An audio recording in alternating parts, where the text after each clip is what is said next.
afternoon. Good afternoon. My name is Emmanuel Eikeya. Please, may we meet you? My name is Idris Ajenifuja. It's a pleasure meeting you, Idris. The pleasure is all mine. We really appreciate you for taking time out of your busy schedule to engage us in this interview. We hope it will be worth your while. I understand that you are a graduate of University of Lagos and human resource, to be precise, industrial relations and personal management. So how has it been since you left school? Can you just give us an overview of how your journey has been so far since you left school to now? Okay, so I think my journey is the same as everybody else's journey. I graduated in 2016. Okay. Went for service 2017, 2018. Yeah. Then I started working for the company I work with now in 2019. Okay. Then that has been my journey. That's good. Seems pretty straightforward. Yes. Idris, can you tell us how you felt when you were in your final year in the university? I mean, were you excited? Were you scared about what was going to happen to you, where you find yourself? Of course. I think every student that is graduating from a school in Nigeria, from a university, polytechnic, or any school that is about to go into the labor market will be anxious at least. It doesn't matter the grade or the results you come out with. So the peculiarity of the Nigerian labor market makes every prospective employee anxious. So I was a bit anxious, but then because of my activities in school and the other kind of skills and experiences I've gathered over time, so I was sure that at least I'll be able to get a job and be able to make something for myself. Okay, that's very good. So what would be your advice to any undergraduate, say someone in 300 or 400 level that is about to get into the Nigerian labor market, factoring in the present pandemic we are now, because a lot of things has changed? What would be your advice there? It is true. The pandemic, the COVID-19 outbreak have really changed the future of work. It has changed everything. Practically everything have been remodeled and redefined.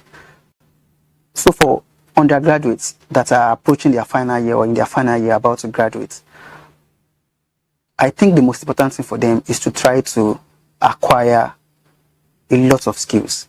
Okay. Not just soft skills, hard skills. Because you find out that there's a bridge between the labor market and the school. Exactly. And when you try to bring the gown to town, there's usually different kind of misplaced. I don't know how to put this, but then it is important for every undergraduate to acquire soft skills and hard skills. Skills that are like writing skills, okay, communication skills, presentation skills, and for hard skills, I think the use of some basic applications that would help in their chosen field, would be a really great addition to their. Okay, that's very good. So undergraduates should acquire skill, and not just any skill that would be very useful to them in the. The reason why I say this is that. The reason why I said that is that you will find out that there is a difference between the theoretical aspect of every course of study and the practical aspect. I agree with you totally. So it is impossible to study human resource management in school and just go into the labor market expecting that you are going to find it the same way you were taught in school. So there are basic competencies that each person on his own individually can acquire. For example, the mere study of the Nigerian labor laws, statutory regulations, would go a long way to a prospective employee. Yes. There are various laws, there are various regulations that are in play that HR managers need to be abreast of. So when you take time out before you go into the labor market or while you are in school to learn these things, because these things are not taught in school. Okay. Even when they are taught just on the superficial level, peripheral. So on your own, if you go back to study them, I've been in situations where I've been able to display my core competence in labor laws in Nigeria just because I was able to learn these things on my own. So these are key things that each prospective employee or undergraduate approaching the labor market should try to put into place. So this is just an example of such. So there are many examples of personal developmental goals each person can set for yourself. I agree with you. Fela Durotoye made a similar statement like this. He was saying that there is a gap between the Nigerian educational sector and what the employers need. Take banks, for instance. No matter how brilliant, how good you are, once you are getting into the bank for the first time, you have to go through a training. Banking school. You have to go through a training.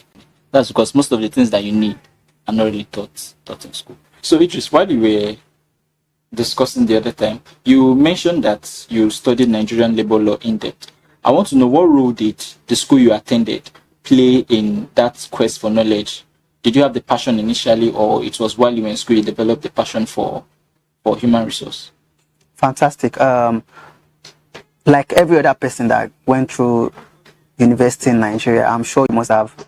For few people, they were able to get their choice of course.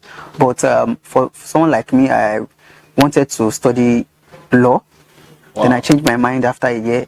I wanted to study mass comm.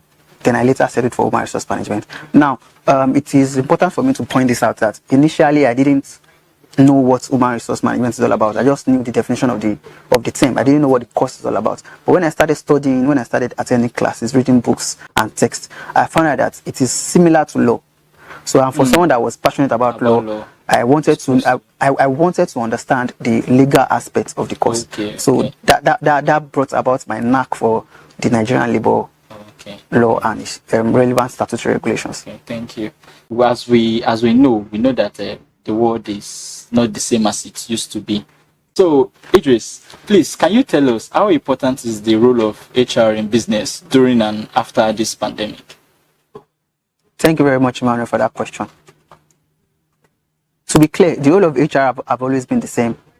It is going to be the same during the pandemic, after the pandemic. Okay. So it is basically to facilitate the achievement of the organizational set goals and objectives.